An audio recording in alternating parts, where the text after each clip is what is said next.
Good morning. Back in Job this morning, chapters 38 through 40.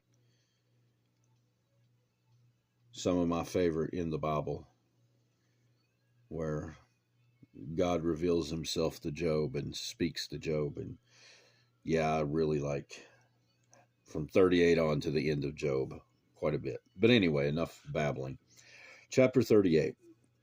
Then the Lord answered Job out of the whirlwind and said, "Who is this who darkens counsel by words without knowledge? Now prepare yourself like a man. I will question you, and you shall answer me.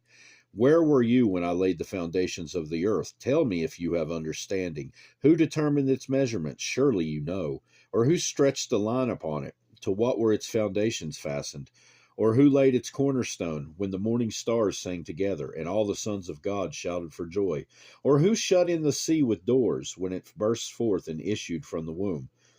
When I made the clouds its garment, and thick darkness its swaddling band, when I fixed my limit for it and set bars and doors, when I said, this far you may come, but no farther, and here your proud waves must stop.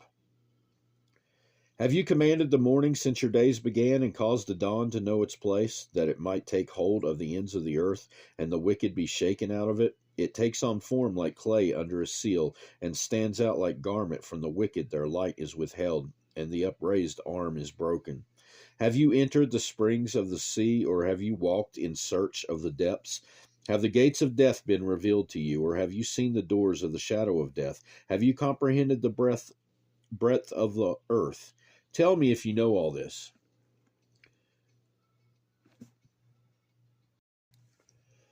Where is the way to the dwelling of light? And darkness, where is its place, that you may take it to its territory, that you may know the paths to its home? Do you know it because you were born then, or because the number of your days is great? Have you entered the treasury of snow, or have you seen the treasury of hail? Which I have reserved for the time of trouble, for the day of battle and war? By what way is light diffused, or the east wind scattered over the earth?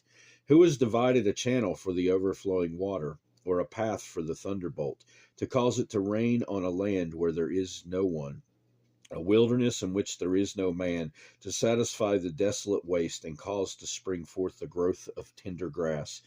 Has the rain a father, or who has begotten the drops of dew? From whose womb comes the ice, and the frost of heaven, who gives it birth? The waters harden like stone, and the surface of the deep is frozen. Can you bind the cluster of Pleiades, or loose the belt of Orion?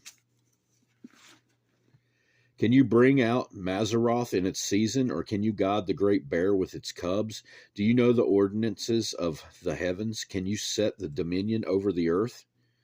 Their dominion over the earth. Can you lift up your voice to the clouds, that an abundance of water may cover you? Can you send out lightnings, that they may go and say to you, here we are? Who has put wisdom in the mind, or who has given understanding to the heart? Who can number the clouds by wisdom?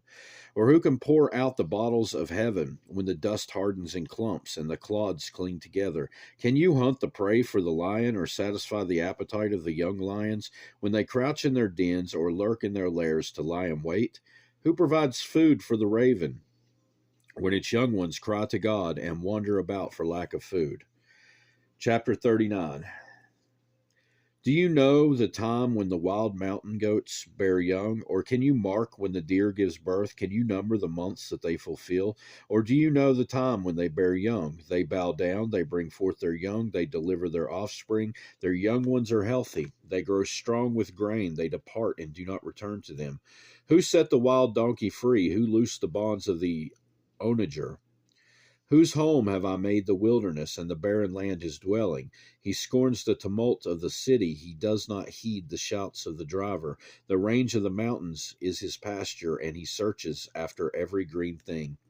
Will the wild ox be willing to serve you? Will he bed by your Will he bed by your manger?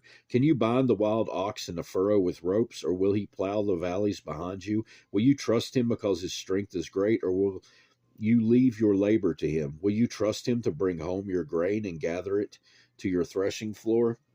The wings of the ostrich wave proudly. But are her wings and pinions like the kindly stork's? For she leaves her eggs on the ground and warms them in the dust. She forgets that a foot may crush them, or that a wild beast may break them. She treats her young harshly as though they were not hers. Her labor is in vain without concern, because God deprived her of wisdom and did not endow her with understanding. When she lifts herself on high, she scorns the horse and its rider. Have you given the horse strength? Have you clothed his neck with thunder? Can you frighten him like a locust? His majestic snorting strikes terror. His paws in the valley and rejoices in his strength. He gallops into the clash of arms. He mocks at fear and is not frightened, nor does he turn back from the sword. The quiver rattles against him, the glittering spear and javelin. He devours the distance with fierceness and rage.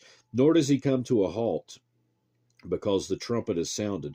At the blast of the trumpet, he says, Aha! He smells the battle from afar, the thunder of captains and shouting. Does the hawk fly by your wisdom and spread its wings toward the south?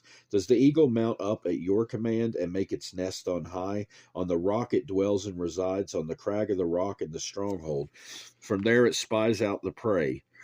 Its eyes observe from afar, its young ones suck up blood, and where the slain are, there it is. Chapter 40. Moreover, the Lord answered Job and said, Shall the one who contends with the Almighty correct him? He who rebukes God, let him answer it. Then Job answered the Lord and said, Behold, I am vile. What shall I answer you? I lay my hand over my mouth. Once I have spoken, but I will not answer. Yes, twice, but I will proceed no further. Then the Lord answered Job out of the whirlwind and said, Now prepare yourself like a man. I will question you, and you shall answer me. Would you indeed annul my judgment? Would you condemn me that you may be justified? Have you an arm like God, or can you thunder with a voice like his? Then adorn yourself with majesty and splendor, and array yourself with glory and beauty. Disperse the rage of your wrath. Look on everyone who is proud and humble him. Look on everyone who is proud and bring him low. Tread down the wicked in their place. Hide them in the dust together. Bind their faces in hidden darkness. Then I will confess to you that your own right hand can save you. Look now at the behemoth which I made along with you. He eats grass like an ox. See now, his strength is in his hips, and his power is in his stomach muscles. He moves his tail like a cedar. The sinews of his thighs are tightly knit. The bones are like beams of bronze, his ribs like bars of iron. He is the first of the ways of God. Only he who made him can bring near his sword. Surely the mountains yield food for him, and all the beasts of the field play there. He lies under the lotus trees in a covert of reeds and marsh. The lotus trees cover him with their shade. The willows by the brook surround him. Indeed, the river may rage, yet he is not disturbed. He is confident, though the Jordan gushes into his mouth, though he takes it in his eyes, or one pierces his nose with a snare. That'll do it for this time.